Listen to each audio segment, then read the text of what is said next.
Today we're going to talk about Caitlin Clark's defense. How important is it, and whether or not she's going to improve this year? Hello, everybody, and welcome to our channel. I'm Mark. And I'm Rob.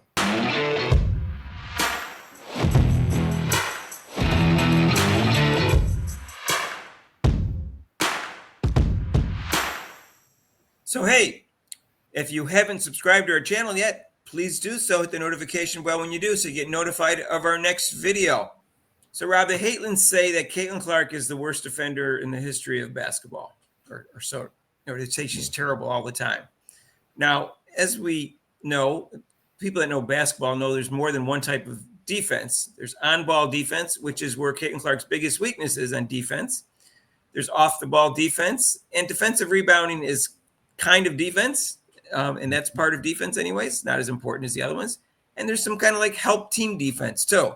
So there's more than one types of defense, and she only seems to be weak at one of them, which is the on-ball defense, although her positioning sometimes on off-ball defense when her person is at the three-point line is wrong in Rob's eyes and my eyes, because she's like in no man's land halfway between there and underneath the post.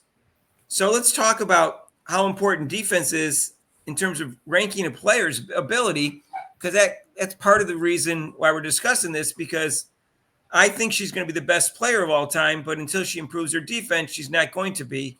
And I also think she's the fourth best player in the league right now, which is what she came in the MVP voting, and not the best player right now, again, because of her defense, because Breanna Stewart and A'ja Wilson and Napheesa Collier are all top 6 offensive players and all top 5 defensive players. So that's why I think she's not the best player right now. And Rob agrees with that. Some Caitlin Clark feels she's the best player in the league right now, despite her defense. I don't agree with that. And she does have a great ability to make her teammates better, which is what their argument is. And she's the best passer and a great shooter. So let's talk about her on-ball defense, Rob. Analyze her on-ball defense and her weaknesses and how she can improve. Yeah, so we always talk about, to be a great player, you have to be well-rounded. And her on-ball defense is not very good. The main thing is like what you keep on putting out is her stance. She's way too high in her stance. So even I can drive by her, and I'm 2,000 years old. I could drive by her right now. So she's got to just bend her knees, and then also with the footwork with your feet. If I'm guarding a person who's right-handed, I'm not going to guard them with my feet together. I have to guard. If I know they're right-handed, I call it, like, when I say cheating, but it's not cheating. It's just like you drop your left foot back, so it's easier for you. If the person drives, you can slide your feet. And when I mean slide your feet, don't cross. A lot of people cross their legs when they slide. It's a simple. I mean, it is. Defense is a hard. No one likes defense. It's a hard working thing, but I mean, it helps you. I mean, you make it tired, but I think I enjoyed it because I'm like, cool. I can stop this person from scoring. That makes me feel better. I'm like, wow, they didn't score, and that frustrates them. I know many a time when I played basketball, the guy would average 20 points a game, and he'd have, against me, he'd have 8. He'd be so frustrated, push me. I've had him push me and almost want to fight me because of that. But she's just gonna bend her knees, slide her feet, and like I said, depending on a person's left or right-handed, drop that left leg back so she can anticipate the person when they drive. And then when they pick up their dribble, a lot of people, they lunge at the person, and that's where they get the fouls. So just come up on her, just walk up to her. You don't have to lunge at her. Just come up with your hand up, straight up in her face. Okay, so I have a lot of respect for people that specialize in defense like you, because I think defense shows to me they have a small ego because there's less glory in it. So that's just me. That's my personal opinion. When I played Ultimate Frisbee, I played defense. I think I was better on offense, but I put the effort in there on defense because I know how to spell defense, Rob. Mm-hmm. I don't have to do push-ups either because I know how to spell WORK. Right. All right. So I learned that from Rob, though. I didn't know how to spell defense before. All that is true about her. And Rob, here's the thing, is that I wrestled and I know what it's like to have to bend your knees, because that's how you do when you circle a person and because you get ready. When you have your knees bent, you can spring easier. So it's the same thing. You can slide your feet easier. So it's the same concept.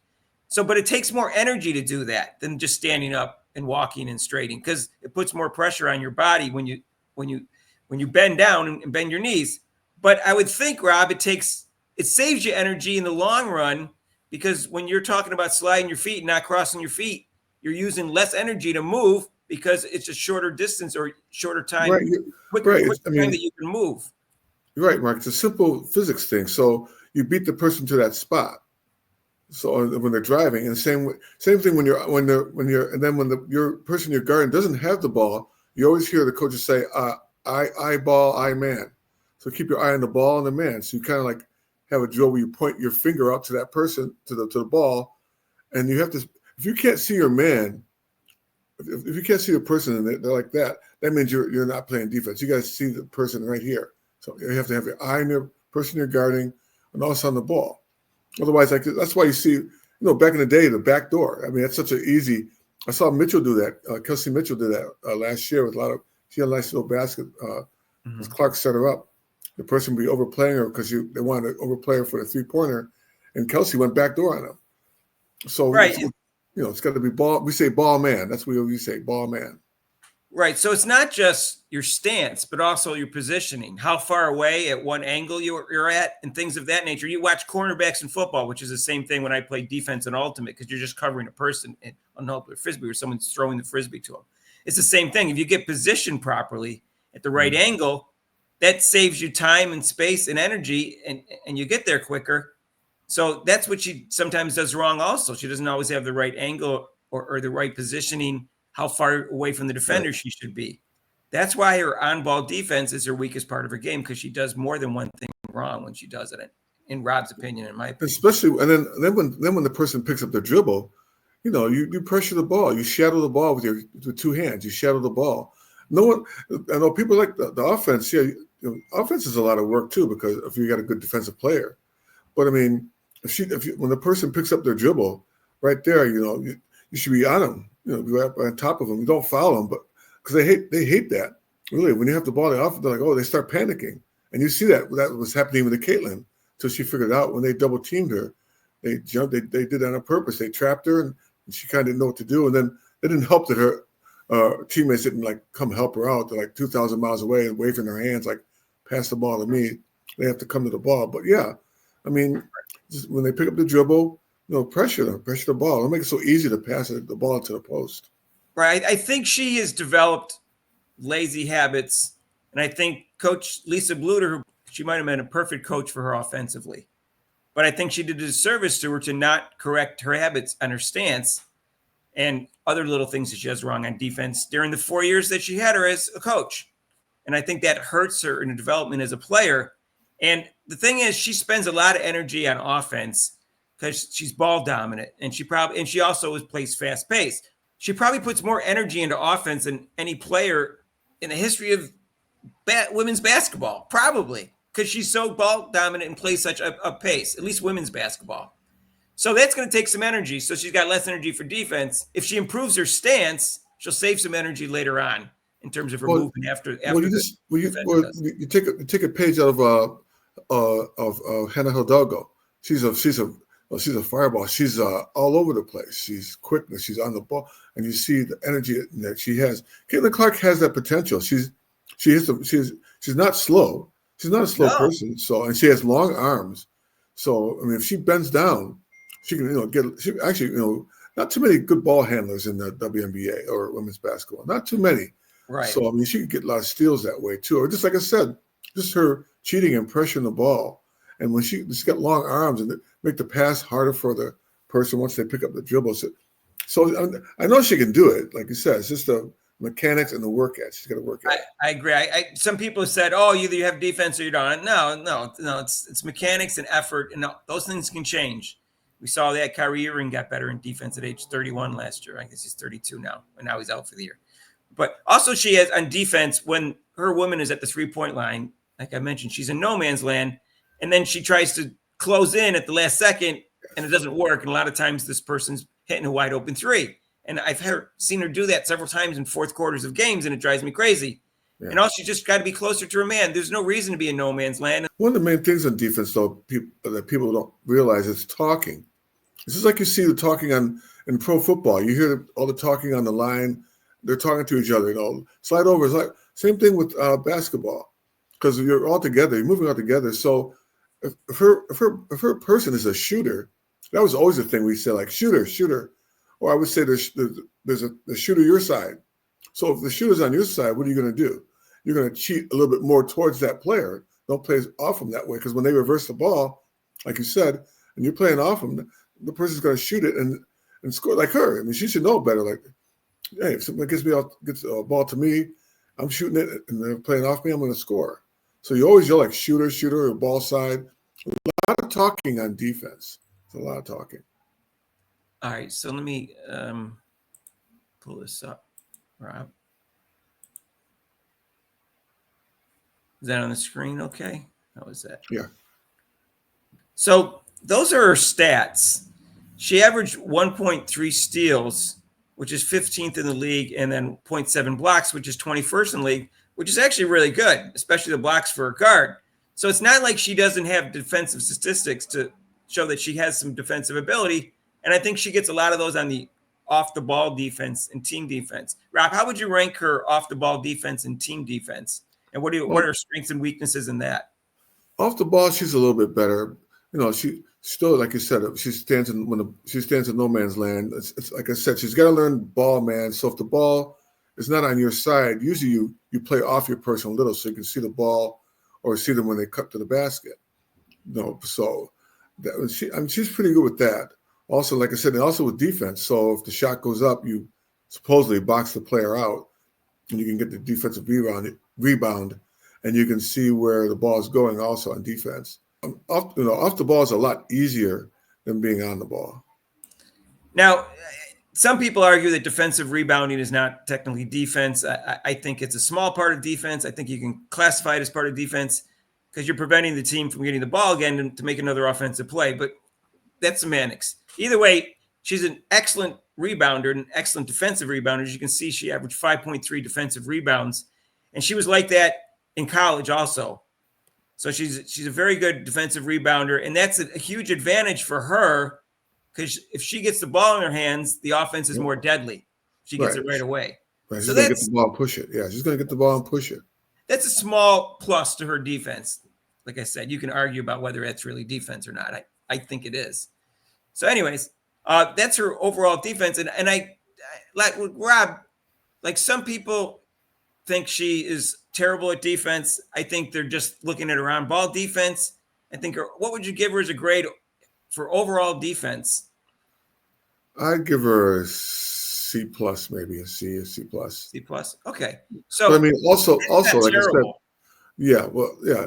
I mean, but also like I said, we had to put in the factors that who she was playing for, and her whole team in general was horrible on defense and 3 points. So it kind of transcended. So it rubs off if the whole team doesn't play defense, and it doesn't. It kind of like right. And I think Christy Sides was not good at coaching defense. Although I did hear in a video once say bend your knees, bend your knees. So Caitlin Clark knows she's supposed to bend her knees and refuses to do it, and that's disappointing for Rob and myself. More Rob because he really likes defense when he's a defensive specialist. And so she knows that she's supposed to bend her knees, and she hasn't corrected that habit. And I think it's going to be different this year with Stephanie White and maybe with the player development coach. She's going to learn they're really going to stress it more. Let's put it that way. Because she probably learned some of this. Also with the teammates, Mark, they can teach her too. The players that that are coming in are much better defensive players. So and that'll rub off on her. So that'll help. I brought this up for a couple reasons because we talked about Diana Taurasi on Monday night, whether she's the GOAT. And I said she'd never been on an all-defensive team in college or, more importantly, in the WNBA. All of the players in the NBA history that I list that I think is in the top 9 would have made an all-defensive team except for Magic Johnson. But he was a good off-the-ball defender and had a lot of steals. He just couldn't play good on-ball defense because he was too big for his position. And then little guards would just blow by him. But other than that, Larry Bird made all defense twice in second team. And Jabbar made it. Bill Russell was before there was an all defensive team, but he was possibly the greatest defender of all time. Will Chamberlain and all those guys, they made defensive teams. Yeah. And obviously Michael Jordan and Kobe made like 10 first team all defense each. And LeBron was twice runner up for defensive player of the year and made several all defensive teams. So Tim Duncan, I'd say he's like, 8th best or something. He made all defensive teams several times. So all the great players in NBA history in the top 9 were, even if you put Oscar Robertson. I'm sorry, we got Scottie Pippen. You know. Yeah, but he wasn't one of the top 10 players of all time. No, but I'm saying I'm bringing those players up because my next point is when I said that about Diana Taurasi, someone put in the comment, and I said this about Caitlin Clark before though. So Caitlin can't be a GOAT unless she gets better at defense. And I said, yeah, absolutely. Yeah. I won't call her the GOAT. And I don't think she'll win the number of MVPs that I'm talking about, which is what I said in the last video, which I think she'll be the first one to win 5, unless her defense improves. And if I wasn't confident it was going to improve, I wouldn't make those predictions. But yes, she will not be the GOAT if her defense doesn't improve, in my mind.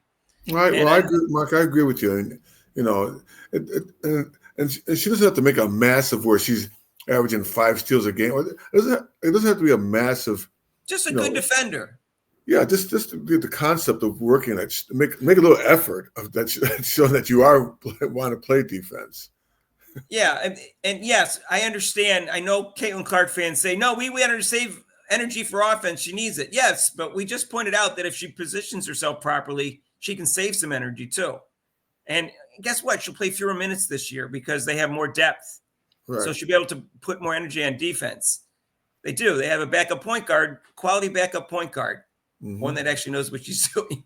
Right, exactly. So, yes, I agree with you. That will give her less energy for offense. I understand the concept. But that doesn't mean she shouldn't play defense or improve her defense. And I think if she does, that'll be the key to her getting MVP this year. Because people say, she's a good defender now. She's an all-around player. Maybe not going to vote her for all, first team or second team all defense yet. Maybe 5 years from now it will be. I don't know. I don't know how good she'll become. I know it's there. I know physically she has the athletic ability to do it. She totally does, Mark. Like I said, she totally has the mindset and intensity and everything. Just like I said, if you haven't been taught something, how can you know? So, with like I said, with the coaching and with like I said, the players, help her. Like I said, with the talking, positioning, they'll tell her. Those players have been in the league for a while. They know the tendencies of other players. They go, hey, she likes to go to her right a lot. So why don't you cheat this way? Or we'll give her advice on that too. How to guard the player she's guarding. Like, hey, the person you're guarding, they like to do this, or they like to do a pump fake. So don't go for a pump fake. Stay on your feet. Little things like that. Right. And how much energy does it take to position yourself in front of a person by the 3-point line? It doesn't take any more energy than just standing in no man's land. So that doesn't really take energy. The on-ball defense takes some energy. I get that. But I think she can do it. And I'm confident. People said, well, if she's not a good defender by now, she won't be. No. If you got a coach that's going to stress that, she's only 23 years old, and she's only had 1 year in the WNBA. So this is not a huge pattern in her, in her pro career. Right. It's 1 year. And I think that she can turn it around because she wants to, and she's got a person that's – last year she had so much to learn. It's a new league, a lousy coach, new teammates, kind of like teammates that weren't with her at first. She had to learn so many other things that were more important because she was running the whole offense. I don't think plus, Mark, she had to deal with all the other outside, not just playing the sport. She had to deal with the outside aspect of. That's a good point. So that's a lot of mental stuff. Took a lot of energy. That'll take a lot of energy out of you also. So to sum up, the reason Rob and I don't think she's the best player in the league yet is because her defense is rather average, although some of it's above average certainly. But we think it's going to improve this year, and she won't be the GOAT unless it does improve. And I think that's why it will improve. Besides the reasons that we gave, the new veterans and the coach who stresses some defense. So I think if you're rating a player, in my mind, I don't think defense and offense is 50-50 because an offensive player such as Caitlin Clark especially can make 4 other players better. There's team defense, but generally you're just making your defense better and the defense and the person that you're covering better. You don't really improve the team, so much dramatically like you can on offense. So if you're ranking a player's ability as a player, I think defense is not as important. I would say either 60-40 or 2/3, 1/3. I had someone say it was 50-50 on the show last night. And he was actually indicating it was more 55 defense, 45 offense because he was saying, you got to need to stop. It's got to be defense. Rudy came on our show and thought it was 80-90 offense. I think that's way too high. Rob, what would you put a percentage on? I mean, yeah, I mean, in her case, I definitely would give her. I'd give her a little more leeway. I give it offense like 60-40 or 65-30. I would give her a little more because she does so much on the other end, the offensive end, like you said, to make the players and make the game and make things better. And then just that little touch more up on defense will help the team and help her improve as a player. Help in the fourth quarter too. When you need to stop, everybody's got to play defense when you need to stop. And it's not just her. We could talk about this. In fact, we can talk about this on Monday night, but Kelsey Mitchell's defense is not as good as it should be. And she has even more speed and quickness than Caitlin Clark. Not as much size, but she has a lot of speed and quickness. She could be an excellent defender, and she's not. I mean, for me, Mark, I see it now. So there's like 2 minutes left of the game and 1 minute left of the game. And even though like they do it even by Knicks with Brunson, who's doing really well, they'll have to take him out of the game because he can't do that well on defense. They'll put in another guy. I'll be like, I want to be in the game. I don't want to be taken out. I want to stay in the game. That happened this year. Christy Sykes took her out at the end of the game several times and put out players who really weren't that good at defenders either. To be honest. Maybe the on-ball defense was better, but they weren't that good at defenders either. I mean, you do that sometimes. I mean, with centers, sometimes, you do that offense, defense type thing. But as a player, I'm like, well, shoot, I guess I better improve my defense. So then I won't be taken out of the game. Right. That's true. I think that won't happen anymore if she improves her defense. They won't take her out at the end of it. They won't do an offense defense because she's too valuable just to be in there. And she does get a lot of steals and blocks. So let's be honest about that. And that's big at an end of a game. It's usually a turnover for the other team. Yeah, I want to be there. I'm like, so I want to play. You can give her whatever grade you want if you're listening to this, but it needs to improve either way. You can call her a 5, a 6, a 7, whatever you want to call it. She wants to be the GOAT. It needs to be closer to a 7, or 8, or 9. Something. It has to be a good defender. I don't think she has to be, like I said, make the all-defensive team. Yeah, it doesn't be She's got to be a good defender, though. And she's got it in her. So I'm pulling for her, and I think she will, and I think that's why she's going to be MVP this year. So we'll see what happens. Let us know what you think down below. And if you like this video, hit the like button. And if you haven't subscribed to our channel yet, why are you making Rob upset? Look at almost there. We're almost there at 6,000. We're almost there at 6,000. Notifications about when you do, so you get notified of our next video. And join us for our new Caitlin Clark's crossover. We'll talk about topics like this and things similar to that, Caitlin Clark, and all things surrounding Caitlin Clark and women's basketball. It's twice a week now. It's Mondays from 6 to 7 Eastern, except for major holidays. And it's also on Thursdays from 5:30 to 6:30, except for major holidays. And the reason it's from 5:30 to 6:30 is because there's a lot of 7 o'clock games coming up for the Fever, and people stream it, and they need like a half hour off after that, just so you know. If you haven't donated to our channel yet, what are you waiting for? There's super chats and super things down below, and there's a link to PayPal. And we'll see you in the next video. Peace out.